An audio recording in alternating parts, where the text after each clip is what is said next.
entretenir la mémoire de Thomas Sankara, le gouvernement burkinabé avait décidé d'instituer une cérémonie d'hommage mensuelle chaque premier jeudi du mois. Et la toute première a eu lieu hier jeudi avec un nom de baptême, Sankara vit toujours, un hommage symbolique pour rappeler que même plus de 30 ans après, l'idéal sankariste continue de vivre au-delà des frontières du Burkina. Et puis la 11e édition du Salon des banques et PME de l'UOMOA a officiellement ouvert ses portes ce matin à Ouagadougou. Les experts de la microfinance sont réunis jusqu'au 9 prochain pour réfléchir sur le rôle des petites et moyennes entreprises dans le développement durable et l'autonomie du continent africain. Madame, Monsieur, bonsoir et merci de nous suivre. Ouagadougou accueille la 6e édition de la Semaine des énergies et énergies renouvelables d'Afrique, la Sierra 2025. Cette rencontre continentale se déroule jusqu'au 9 novembre prochain et réunit plus de 1000 participants, des chercheurs, des entrepreneurs, décideurs publics et innovateurs venus de toute l'Afrique. Ils réfléchiront sur les enjeux énergétiques, climatiques et agricoles du continent. Le Premier ministre a donné le top départ des travaux en rappelant que l'Afrique ne pourra atteindre la souveraineté alimentaire sans souveraineté énergétique et hydrique. Je vous invite à écouter un bout de son discours. Édition après édition, la Sierra demeure un cadre stratégique d'échange, de réflexion et d'action pour relever les défis énergétiques de notre continent. Le thème de la Sierra 2025 nous interpelle et nous rappelle la nécessité vitale d'articuler de manière cohérente nos politiques publiques dans 3 secteurs interdépendants, à savoir l'agriculture, l'énergie et l'eau. Ce choix traduit la prise de conscience que la souveraineté africaine passe par la synergie entre ces 3 piliers essentiels. Il n'y a pas de souveraineté alimentaire sans souveraineté énergétique et hydrique. Dans un contexte marqué par le changement climatique, la pression démographique et les tensions géopolitiques mondiales, la capacité de nos États à intégrer les besoins agricoles, énergétiques et hydriques dans une approche globale et concertée devient une condition incontournable pour garantir le développement durable et la stabilité sociale. La coopération entre nos pays, le partage des ressources, la mutualisation des savoirs et l'exploitation intelligente de nos potentialités demeurent les leviers les plus sûrs pour transformer nos défis en opportunités de progrès et d'innovation. Chers camarades, le combat que nous menons est celui de la souveraineté totale. Souveraineté énergétique pour produire et distribuer une énergie accessible et durable. Souveraineté alimentaire pour nourrir nos peuples avec nos propres ressources. Souveraineté hydrique pour maîtriser et préserver notre or bleu dans un environnement de plus en plus aride. Ces 3 dimensions sont indissociables et nous ne pouvons plus nous permettre de les traiter séparément. Le nexus agriculture-énergie-eau constitue désormais un enjeu stratégique majeur. Il exige de nous des ruptures audacieuses, des modèles nouveaux et une vision partagée dépassant les frontières administratives ou sectorielles. Chers camarades, durant ces 2 jours, plus de 1000 participants et exposants venus d'horizons divers partageront leurs expériences, présenteront leurs solutions innovantes et proposeront des recommandations concrètes pour bâtir une Afrique plus autonome, plus résiliente et plus solidaire. Nous en venons à la toute première journée d'hommage du capitaine Thomas Sankara. Baptisé Sankara vit toujours, le cérémonial était un moment de recueillement et d'inspiration, surtout pour saluer la mémoire de celui qui, plus de 30 ans après, reste un modèle pour l'Afrique. Rendons-nous tout de suite donc sur le site du mémorial où repose désormais Thomas Sankara et ses 12 compagnons pour vivre ensemble ces moments de recueillement, et c'est avec Aurélie Takpara. Il est exactement 15h15 sur l'esplanade du mémorial Thomas Sankara lorsque débute la première cérémonie mensuelle d'hommage militaire rendue au père de la révolution burkinabé.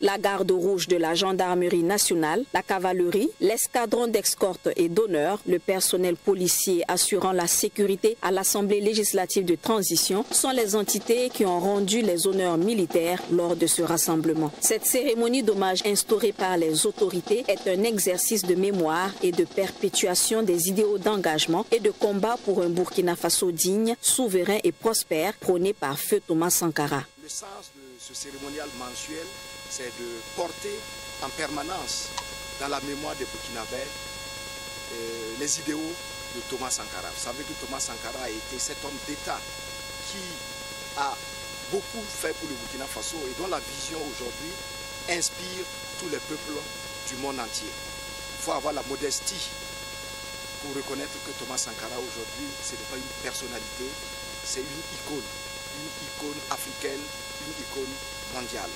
Cette cérémonie officielle, patronnée par le président de l'Assemblée législative de transition, a été également marquée par la présence de l'ambassadeur de la République fédérale de Russie au Burkina Faso, venu saluer la mémoire d'un homme d'État qui s'est battu pour la souveraineté de son pays. Cette cérémonie a été aussi l'occasion de lancer l'initiative Mabrik pour Sankara afin d'achever les ouvrages devant composer le complexe.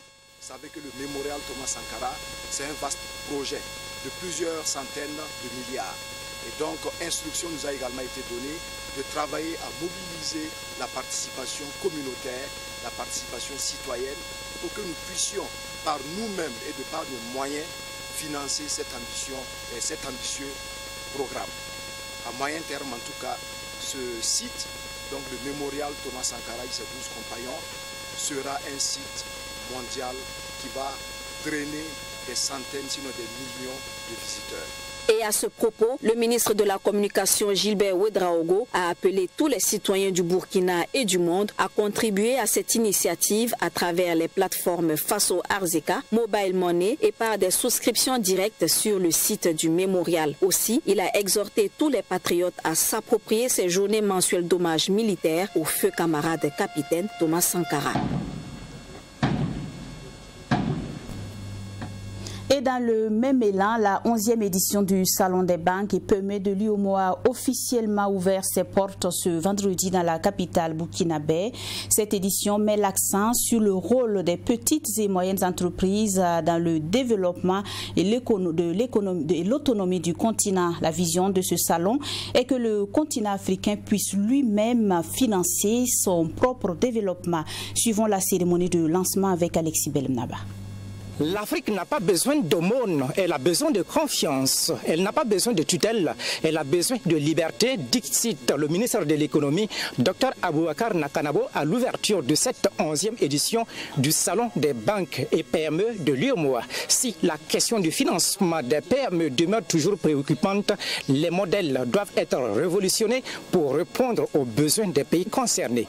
Et ce salon souhaite créer les sillons pour atteindre ces objectifs. C'est dans cette dynamique que s'inscrit cette rencontre des banques et PME de l'UEMOA, un lieu où s'écrit le destin d'une économie africaine souveraine portée par l'audace de son peuple, a soutenu Dr Aboubakar Nakanabo, représentant le Premier ministre. Le développement du continent africain se construira dans la coopération sud-sud et la solidarité entre nations. À travers des cadres de dialogue tels que ce salon, le Burkina Faso souhaite tisser des passerelles durables entre les PME africains et celle de la diaspora pour favoriser le co-investissement, le mentorat et la diffusion des innovations. Notre pays continuera de plaider pour la création d'un écosystème financier africain intégré, capable de mobiliser l'épargne domestique, de mutualiser les risques à l'échelle régionale et de financer les chaînes de valeur africaines. Pour la présidente de la Chambre consulaire régionale de l'UEMOA, le Burkina Faso s'affirme aujourd'hui comme un acteur engagé dans la diversification des potentialités économiques. Et ce salon offrira davantage un cadre privilégié pour identifier des opportunités d'investissement et de renforcer les partenariats économiques, a soutenu Elena Ambalo. Le Burkina Faso, pays hôte de cette 11e édition, incarne un exemple remarquable de résilience et de potentiel économique à valoriser. Il nous interpelle sur la nécessité de repenser nos modèles économiques en plaçant les PME au cœur des stratégies de souveraineté car celle ne se décrète pas. Elle se construit patiemment autour d'un tissu productif local fort, compétitif et résilient. Cette 11e édition dans la capitale Ouagadougou porte un message fort, celle d'un continent qui veut financer lui-même son développement. Et cette nouvelle édition aura la particularité d'apporter des solutions concrètes, a indiqué le président du comité d'organisation. Herman Nagalo fait noter la mise en place d'un passeport de la zone de libre-échange continentale africaine, ZLECAf. Il est prévu au cours de cette édition que nous puissions réfléchir effectivement sur des mécanismes innovants de financement qui sont effectivement des mécanismes adaptés à nos contextes, surtout dans la situation actuelle. Il est également prévu que nous puissions réfléchir à la mise en place d'un passeport ZLECAf, afin que les PME puissent éventuellement se déplacer de pays en pays et conquérir le marché parce qu'ils en ont la capacité. Et enfin, Monsieur le ministre, il est également prévu que nous puissions réfléchir à la mise en place d'un label de finances responsable avec un académie ZLECAf, afin que nous puissions renforcer les capacités de nos PME et qu'elles soient compétitives au même niveau que les pays du développé. Burkina Mine, partenaire officiel de ce salon, dit croire en la souveraineté économique africaine. Il traduit son engagement à accompagner la vision stratégique de ce salon, celle de réussir le pari de financement des PME. Il s'agit pour nous également de traduire en acte concret notre responsabilité sociale à travers la vision qui est exprimée par le chef de l'État, son excellent le capitaine Ibrahim Traoré, pour que nous, en tant qu'acteurs locaux, nous puissions construire des économies souverainistes, des économies qui puissent être en lien avec le développement durable. Burkina Mine, en tant que société responsable, nous croyons en la souveraineté. Nous croyons que nous pouvons ensemble développer des économies résilientes qui soient durables. Le Salon des banques et PME de l'UEMOA est une plateforme, un laboratoire d'idées et de synergie qui réunit des décideurs publics, établissements financiers et entrepreneurs, a relevé le parrain Roland Achille Sow. Sans un tissu entrepreneurial fort, structuré et compétitif, aucune souveraineté économique ne peut être durable, a indiqué le président de la délégation spéciale de la Chambre de commerce et d'industrie du Burkina Faso. Et le gouvernement burkinabé qui poursuit ses actions pour moderniser l'administration et renforcer la sécurité des citoyens.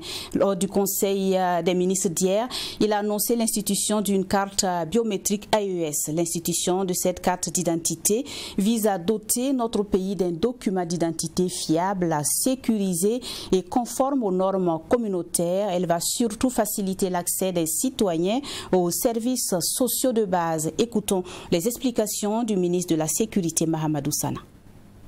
Dans le cadre de la mise en œuvre des engagements du Burkina Faso au sein de la Confédération des États du Sahel, AES, le gouvernement a entrepris la modernisation du système national d'identification à travers l'institution de la carte d'identité biométrique AES. Cette réforme vise à doter le pays d'un document d'identité fiable, sécurisé et conforme aux normes communautaires et internationales, tout en facilitant l'accès des citoyens aux services sociaux de base. En rappel, le 8 avril 2025, il a été pris au niveau confédéral une décision instituant une carte d'identité de la Confédération des États du Sahel AES, dénommée carte d'identité biométrique AES. En termes d'innovation dans ce décret, on peut citer désormais que tout citoyen burkinabé âgé de 5 ans au moins peut se faire délivrer une carte d'identité biométrique AES. Celle-ci devient exigible à l'âge de 13 ans et la présentation est obligatoire à toute réquisition de l'autorité compétente. La validité reste de 10 ans. Autre innovation également, c'est l'institution d'une carte temporaire d'identité au profit des Burkinabés qui sont en âge d'établir une carte d'identité biométrique AES, mais ne disposant pas des documents exigés pour la délivrance de la carte d'identité burkinabé AES. À ce niveau, la durée de validité de cette carte est de 3 mois, renouvelable une seule fois. Il faut dire qu'à travers l'institution de cette carte temporaire d'identité, le gouvernement burkinabé réaffirme son engagement à garantir l'identité à tous les Burkinabés en octroyant des documents officiels. Cette carte vise à faciliter surtout la circulation des populations sur l'ensemble du territoire national. Au titre de la carte d'identité biométrique AES, il est prévu dans la décision confédérale Une période transitoire de 5 ans à compter de mise en circulation de la carte d'identité biométrique AES pour le retrait définitif des cartes actuellement en vigueur dans les États de l'AES. Dans le monde universitaire, l'on se penche sur un tout autre défi, celui de la formation au métier de l'information et de la communication face à la digitalisation et des médias numériques. Le professeur Serge Théophile Balima estime que la vraie formation, c'est celle qui façonne l'esprit critique avant la maîtrise des outils. Avec son franc-parler légendaire, il invite les hommes de médias à développer l'esprit critique et la capacité à analyser les situations. C'était à l'occasion d'un colloque scientifique international organisé en son hommage par le laboratoire Médias et Communication organisationnel en collaboration avec l'Hypermic, un rendez-vous qui a réuni des chercheurs et professionnels venus d'une dizaine de pays pour saluer l'immense contribution du doyen à l'enseignement du journalisme et de la communication, un moment empreint d'émotion que je vous invite à vivre avec Alexis Belmnaba. Une salve d'ovation exécutée par cette aide d'honneur en hommage au professeur Serge Théophile Balima, pionnier de la recherche en communication en Afrique. Architecte infatigable d'institutions, pédagogue exigeant, professeur Serge Théophile Balima a formé et inspiré plusieurs enseignants de journalisme et de communicateurs. À travers ce colloque scientifique international qui lui est dédié, le Temple du Savoir, l'Université Joseph Kizerbo, ne célèbre pas seulement un homme de science, mais un formateur, un mentor et un citoyen engagé au service du développement de sa communauté. Et face à cet honneur, l'homme de science n'a pas pu retenir ses larmes derrière ses premiers mots de remerciement. Les agendas conflictuels, souvent avec les leurs, Après ce témoignage si touchant, le pionnier de l'information et de la communication en Afrique et figure éminente du monde universitaire reprend ces mots. La réponse aux exigences du métier de l'information et de la communication et la confusion faite entre ces deux domaines précis s'est-il attelé en donnant sa dernière leçon dans un ton ferme. Dans une approche conceptuelle rigoureuse, la permutation des rôles constitue une injure, tout au moins un travestissement coupable et peu honorable. En termes prosaïques, je voudrais dire que si vous êtes journaliste ou vous êtes communicateur, vous êtes comme un prostitué. Et si vous êtes communicateur ou vous êtes de journaliste, vous apparaissez comme un traître. Pour ce colloque scientifique international, la réflexion est portée sur le thème « Peut-on encore former au métier de l'information et de la communication face aux défis de la digitalisation et des médias numériques ?» En réponse à cette question, professeur Serge Théophile Balima indique ceci. Le plus important, me semble-t-il, c'est de doter les étudiants d'outils intellectuels à portée large, qui leur donnent les moyens, en tant que futurs professionnels, de maîtriser les multiples situations d'information. Ces savoirs sont perçus a priori à la fois par les étudiants et les promoteurs des médias comme abstraits, théoriques et détachés des réalités des métiers. Ce colloque a été patronné par le président de l'Assemblée législative de transition.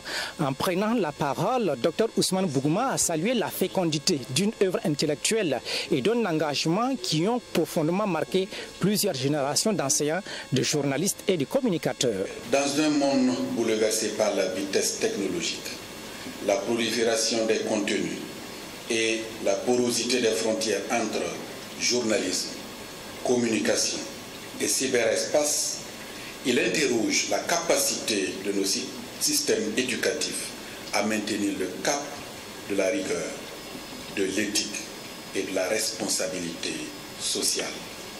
Il a toujours prôné une communication enracinée dans la culture, attentive à la vérité et ouverte au dialogue des civilisations. Cette rencontre est organisée par l'AMCO, le laboratoire Médias et Communication organisationnelle, en collaboration avec l'Hypermic, l'Institut panafricain d'études et de recherche sur les médias, l'information et la communication. Elle a réuni des universitaires, des professionnels de médias et des étudiants autour d'une même réflexion sur l'avenir des formations en journalisme et de la communication. Il a su laisser son empreinte, celle qui éclaire et non celle qui est poussière.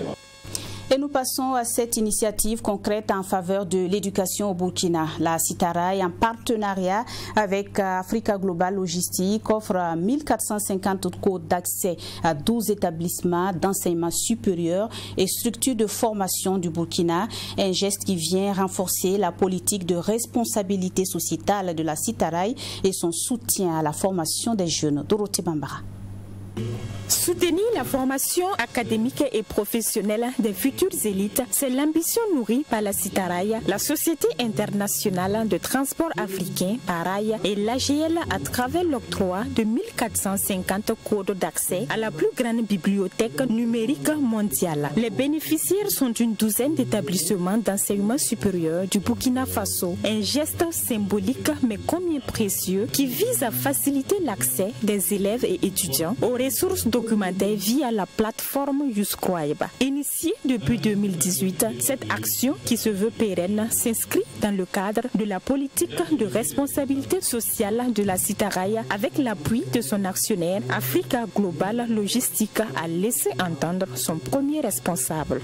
On espère d'ailleurs que ça va être très important pour les étudiants parce que tous ceux qui sont passés par les bancs savent que souvent l'un des problèmes auxquels sont confrontés les étudiants dans le domaine de la recherche, c'est la disponibilité des documents. Or, vous avez une plateforme virtuelle, numérique, sur laquelle vous pouvez trouver beaucoup de documents. Donc je pense que aussi bien pour les enseignants, pour les étudiants et élèves, ça va contribuer largement à faciliter l'accès à la documentation et qui est nécessaire dans le cadre de la formation. Une remise de code qui a été bien accueillie par les bénéficiaires, notamment des responsables d'instituts, tout en formulant le vœu que cette action se pérennise. Ces derniers n'ont pas manqué de traduire leur gratitude à la Société internationale de transport africain, PARAI, pour cette initiative louable qui va sans nul doute aider le monde estudiantin dans les recherches documentaires. C'est un don d'une importance inestimable parce que sur le plan de l'enseignement supérieur, la documentation joue un rôle extrêmement important, surtout dans cette évolution, dans l'évolution actuelle, parce que nous sommes dans le système LMD. Séance tenante, une démonstration a été faite sur place dans le but d'expliquer le mode de fonctionnement de la plateforme YouScribe aux bénéficiaires. Outre les établissements d'enseignement supérieur, la Fédération des associations, des commerçants, des gares de train du Burkina, la coordination des riverains, des gares de Citaraï et l'association des commerçants du chemin de fer ont également bénéficié de ces codes d'accès. Après Ouagadougou, un octroi est également prévu à l'endroit des structures d'enseignement de Bobo-Dioulasso.